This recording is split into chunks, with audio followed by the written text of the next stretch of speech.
राधे राधे, हरे कृष्ण। पंढरपुर से 50 कोस पर औड़िया नागनाथ एक प्रसिद्ध शिव क्षेत्र है। यहीं पर यजुर्वेदी ब्राह्मण कुल में विसोबा का जन्म हुआ था। सर्राफी का काम करने के कारण ये सर्राफ कहे जाते थे। विसोबा के घर में साध्वी पत्नी और 4 लड़के थे। घर से ये संपन्न थे। इनका गृहस्थ जीवन सादा और पवित्र था।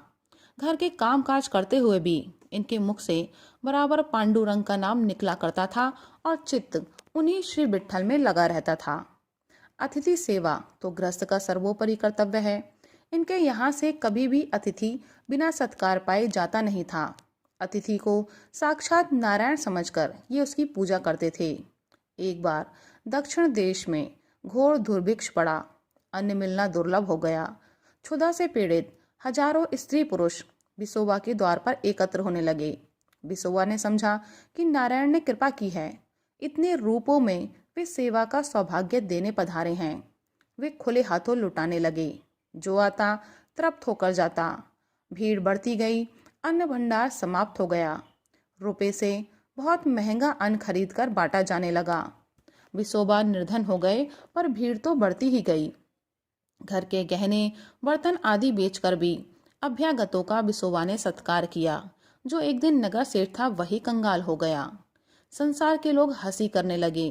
कोई मूर्ख कहता था, कोई पागल बतलाता था। धन होने पर जो चाटुकारी किया करते थे वे ही व्यंग कसने लगे। किंतु विसोबा को इन बातों की चिंता नहीं थी। वे तो अभ्यागतों के रूप में नारायण की सेवा करते थे। निरंतर बांटा ही जाए तो कुबेर का कोष भी समाप्त हो जाता है। विसोबा के पास कुछ भी नहीं बचा। अब कंगाल भूखे अभ्यागतों का स्वागत कैसे हो। स्वयं नारायण द्वार पर 2 मुट्ठी अन्न मांगने आए तो क्या उन्हें लौटा दिया जा सकेगा। परंतु देने के लिए अन्न आए कहां से। बिसोबा ने अपने गांव से कई कोस दूर कौसे गांव जाकर वहां के पठान से कई हजार रुपए ब्याज पर लिए। पठान इनको नगर सेठ जानता था, अतः उसने रुपए दे दिए। इनके आनंद का पार नहीं रहा।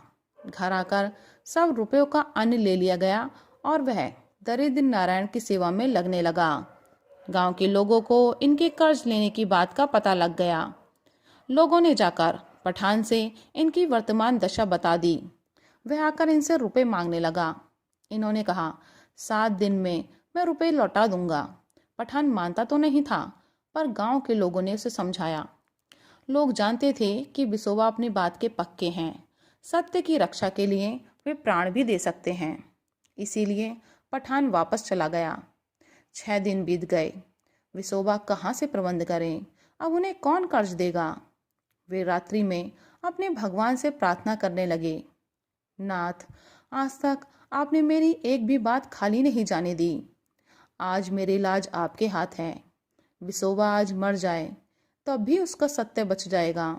हे हरि, मैं तुम्हारी ही बाट देख रहा हूँ। नेत्रों से अखंड आंसू की धारा चल रही है। बिसोबा को अपनी देह का पता ही नहीं। वे प्रार्थना करने में तल्लीन हो गए हैं। सच्चे हृदय की कातर प्रार्थना कभी निष्फल नहीं गई। दीनबंधु प्रभु तो आर्त प्रार्थना सुन लेते हैं, अधम पामर प्राणी की भी। उनका भक्त प्रार्थना करे और वे स्थिर रहें, यह तो संभव ही नहीं है। उन लीलामय ने बिसोबा के मुनीम का रूप धारण किया और समय पर पठान के पास पहुंच गए। पठान को आश्चर्य हुआ कि ऐसे अकाल के समय इतने रुपए विसोबा को किसने दिए। पर उन मुनीम रूपधारी ने उसे समझा दिया कि विसोबा की साख तथा सच्चाई के कारण रुपए मिलने में कठिनाई नहीं हुई। कई आदमियों के सामने हिसाब करके ब्याज सहित पाई पाई मुनीम ने चुका दिया और पूर्ण नोट पर भरपाई की रसीद लिखवा दी। दूसरे दिन विसोबा स्नान करके गीता पाठ करने बैठे तो पुस्तक में फटा पूर्ण नोट मिला। वे पूजा करके सीधे पठान के घर को चल पड़े। वहां जाकर बोले, भाई मुझे क्षमा करो, मैं तुम्हारा रुपए पूरे ब्याज सहित दे दूंगा, मुझे कुछ समय दो। पठान आश्चर्य में आकर बोला, आप क्या कहते हैं। आपका मुनीम कल ही तो पूरे रुपए दे गया है। मैंने आपसे रुपए मांगकर गलती की। जितने रुपए चाहिए आप ले जाइए। आपसे पूर्ण नोट लिखवाने की मुझे कतई जरूरत नहीं। विसोबा के आश्चर्य का पार नहीं रहा। गांव के लोगों ने भी बताया, आपका मुनीम रुपया दे गया है। घर लौटकर मुनीम से उन्होंने पूछा, बेचारा मुनीम भला क्या जाने, वह हक्का बक्का रह गया। अब विसोबा को निश्चय हो गया कि यह सब उनके दया में प्रभु की ही लीला है। उन्हें बड़ी ग्लानि हुई। उनके लिए पांडुरंग को इतना कष्ट उठाना पड़ा। सब कुछ छोड़ छाड़ कर वे पंढरपुर चले आए। ऐसे उदार स्वामी को छोड़कर अब उनका मन अन्यत्र रहने का नहीं हुआ। वे अब भजन में लीन हो गए। श्री ज्ञानेश्वर के मंडल में विसोबा पीछे सम्मिलित हुए। उन्होंने योग का अभ्यास किया और सिद्ध महात्मा माने जाने लगे। उन्होंने स्वयं कहा है कि चाक देव को मुक्ताबाई ने अंगीकार किया और सोपान देव ने मुझ पर कृपा की। अब जन्म मरण का भय नहीं रहा। श्री ज्ञानेश्वर को ये भगवान का अवतार ही मानते थे। श्री नामदेव जी को भगवान ने स्वप्न में आदेश किया कि वे विसोबा से दीक्षा लें। इस भगवदीय आज्ञा को स्वीकार करके जब नामदेव इनके पास आए तो ये एक मंदिर में शिवलिंग पर पैर फैलाए लेटे थे। नामदेव को बड़ा आश्चर्य हुआ।